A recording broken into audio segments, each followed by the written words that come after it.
മാറ്റങ്ങൾ ഉൾക്കൊള്ളുവാനും അതനുസരിച്ച് മാറുവാനും തയ്യാറായില്ലെങ്കിൽ നാം കാലഹരണപ്പെട്ടു പോകും. ഇന്നലെ ചെയ്ത തെറ്റ് ഒരു പക്ഷെ തിരുത്തുവാൻ കഴിയില്ലായിരിക്കാം.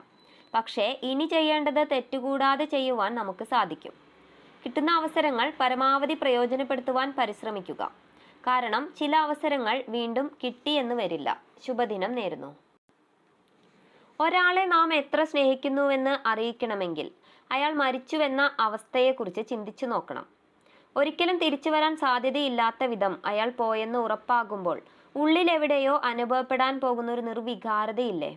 പറയാൻ ബാക്കി വെച്ച കാര്യങ്ങൾ, പാലിക്കാൻ കാത്തിരുന്ന വാക്കുകൾ, നാളത്തേക്കായി മാറ്റിവെച്ച കാര്യങ്ങൾ, കൊടുത്തു തീർക്കാതെ കൂട്ടിവെച്ച സ്നേഹം, കാണാതെ പോയ ഇഷ്ടം, പറഞ്ഞു വേദനിപ്പിച്ച കാര്യങ്ങൾ, ഒഴിവാക്കിയ നിമിഷങ്ങൾ, അങ്ങനെ എന്തെല്ലാം.